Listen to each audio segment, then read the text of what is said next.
Class 5, Subject Science, Chapter number 2, Human Body, the Skeletal System, and this is Part 4. Good morning, children. In our last videos, you had learned about the functions of skeleton, 5 major types of bones of the skeleton, and these are skull, rib cage, spine, girdles, and bones in arms and legs. You had also learned about 4 movable types of joint. Now, today we will learn about the muscles. As you know, the bones along with the attached muscle allow different body movements like walking, running, writing, and holding. Without the muscles and bones, these movements are not possible. The skeletal system work in coordination with the muscular system for movement of our body parts. So, like skeletal system, muscular system, which is consist of different type of muscles, helps in our movement. Now there are about 650 muscles in our body. This muscles makes the bone move at the joint. Thus, without muscles, there would be no movement of our body. Muscles are bundles of elastic fibers that like rubber. They are flexible and thus being about movement of all body parts. The muscles are attached to the bones by a special kind of tough elastic tissue called tendons. So tendons helps to attach the bones and muscles together. Muscles are attached to the bone by tendons and which help them to move. When the muscles contract, it gets shorter and so pull on the bone it is attached to. When a muscle relaxes, it goes back to its normal size. Muscles can only pull and cannot push. Therefore, muscles have to work in pairs to move a joint. One muscle will contract and pull a joint one way and the other muscle will contract and pull it the other. So muscles only pull in one direction. For this reason, they always come in pairs. When one muscle in a pair contract to bend, the other muscle pull in the opposite direction to straighten the joint out again. Without this arrangement, you would not be able to straighten your legs when you walk or bend your fingers to grip something. When your bicep muscles in your arms contract, it pulls your lower arm in toward your shoulder. However, when it relaxes, your bicep cannot push your arm back out. To do this, your triceps muscle on the underside of your upper arm contracts and straighten your arms out.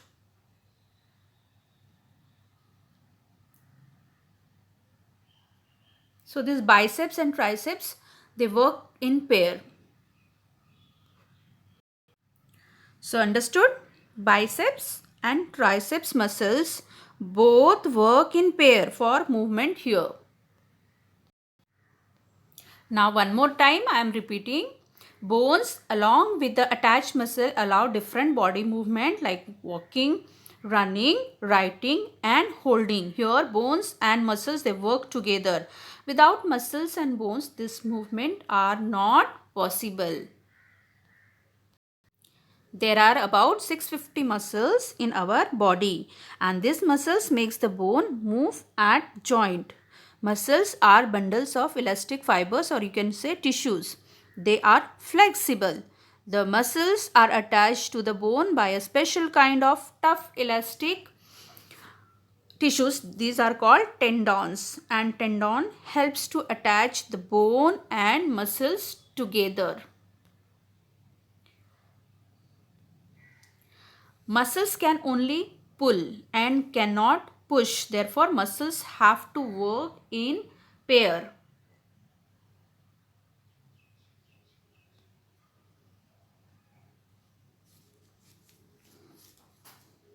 When one muscles in a pair contract to bend, the other muscle pull in the opposite direction to straighten the joint out again. Here in this picture you can see the bicep muscles in your upper arm. Contract it to pull your lower arm towards your shoulder. However, when it relaxes, your biceps cannot push your arm back out to do this. Your triceps muscles, which are on the underside of your upper arm, that contracts and straighten your arms out. So here bicep cannot do this activity alone. Biceps and triceps muscles both work in pair for movement here, as the muscles cannot push, it can only pull. Therefore, muscles have to work in pair to move a joint. Now, there are three types of muscles: voluntary or striped muscle, involuntary or smooth muscles, and cardiac muscles. These are the three types of muscles.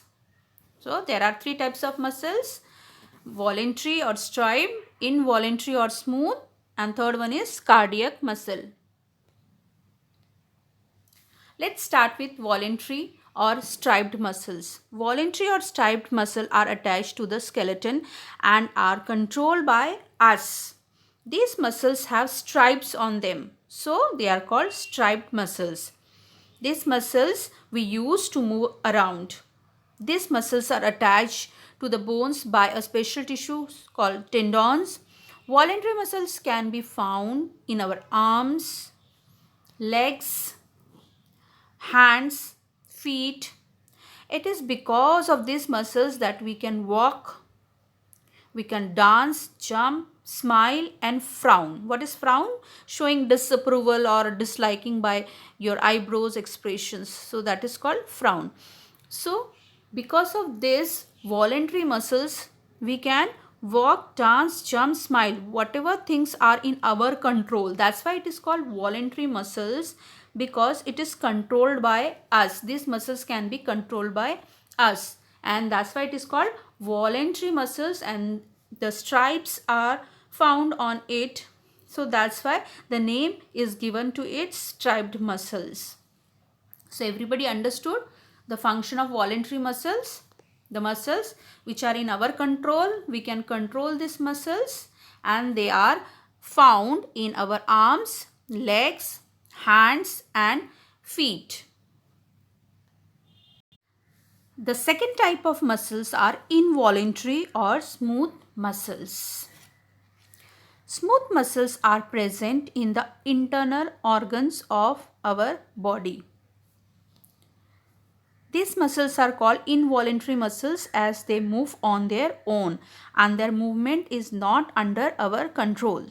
Muscles of stomach, intestine, food pipe, urinary bladder are some examples of smooth muscles. See, walking, jumping, running, smiling, all these activities are in our hand. So that's why it is controlled by the voluntary muscles, which are controlled by us. But after eating the food, when it goes inside our body, that time this food pipe, stomach, intestines, they works, and those activities are not in our control, and these organs are also made up of muscles, and that's why they are called involuntary muscles, as their movement is not in our control.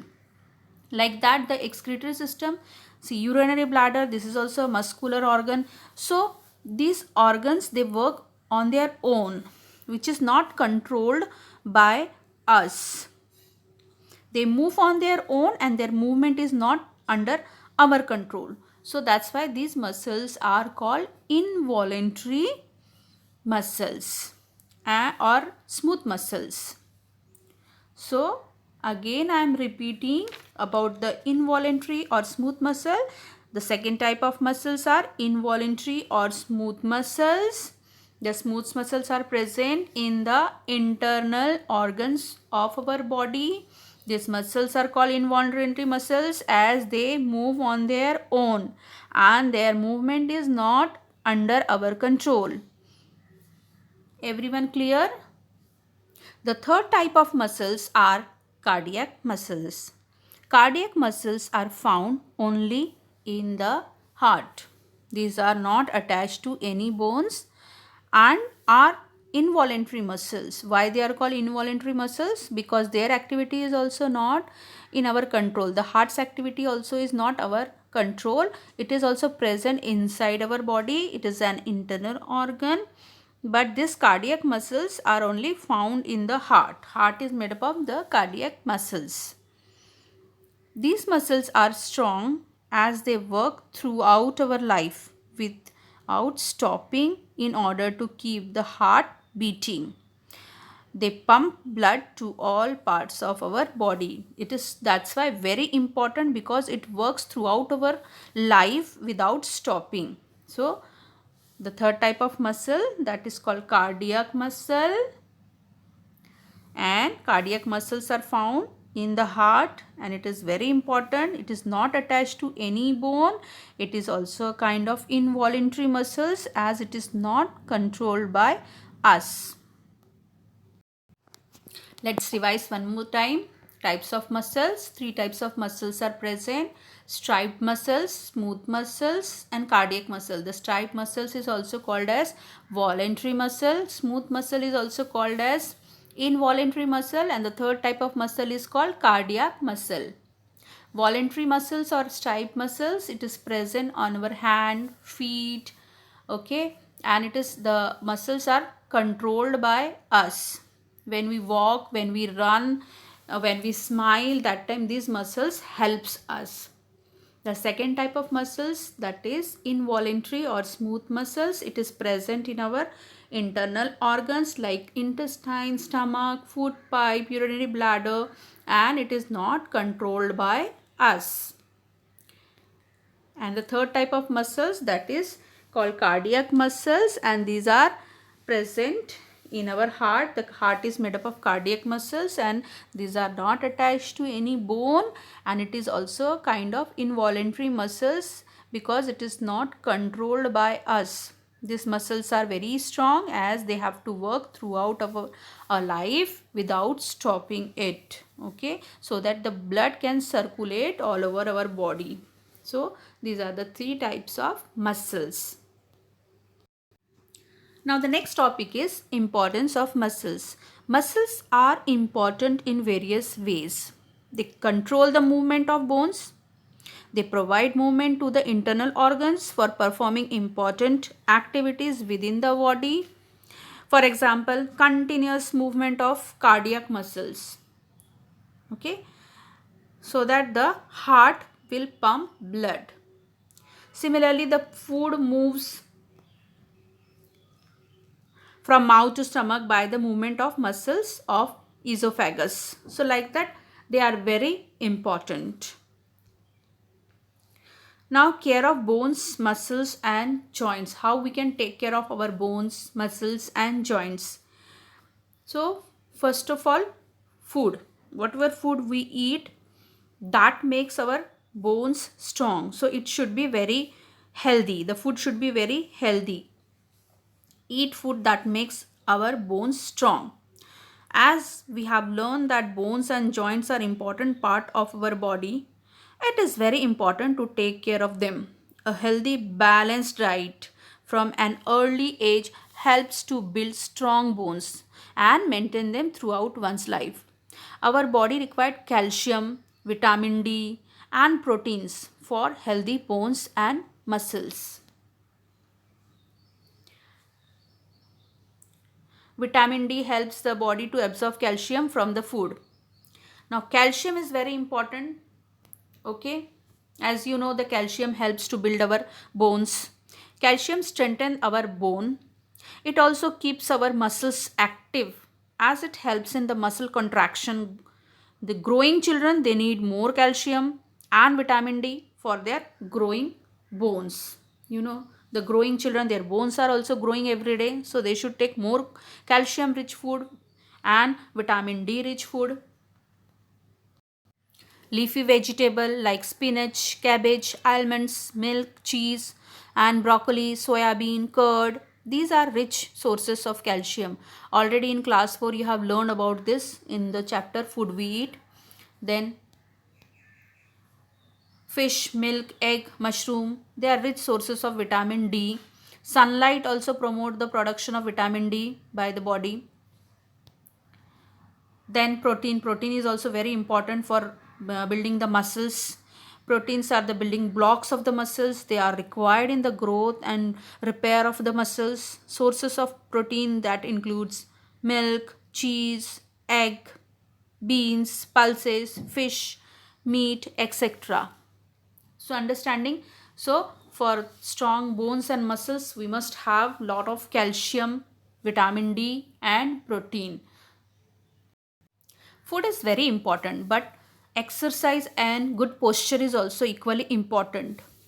Bones and muscles help us to run, skip, jump, bend, and carry out all other movements. So, it is very important to keep them strong. Our bones and muscles must be very strong. Regular exercise and healthy diet can make our bones and muscles strong. Physical activity is also important for all age groups. Children who exercise regularly develop strong bones, joints, and muscles. Such children remain active throughout the day. Physical activities may include walking, running, dancing, playing, outdoor games, and yoga. Good posture is also an important factor to lead a healthy life. Posture is the position in which we hold our body when we are standing, when we are sitting, and when we are lying down. Good posture means keeping our back straight while sitting and standing. That this puts less effort or less pressure on the backbone. Sitting with the bent back puts lots of pressure on the backbone, and this can lead to severe back pain and muscle pain. See, people, they are always complaining about the back pain because they are not following the posture, good posture. So good posture is very important to keep our backbone well. So maintain good posture while standing, sitting and lying down. A good posture helps to keep our muscles and bones in good shape. See, in your textbook, tips are given for good posture, how to stand. Okay, in that points are given. Hold your head up, pull your shoulder back, tuck your tummy in, keep your knees straight, push your chest forward. These are the points how to stand. Okay, while maintaining the posture, these things you have to follow. How to sit, the correct way of sitting position. Keep your back straight against the backrest of the chair. Do not bend your shoulders.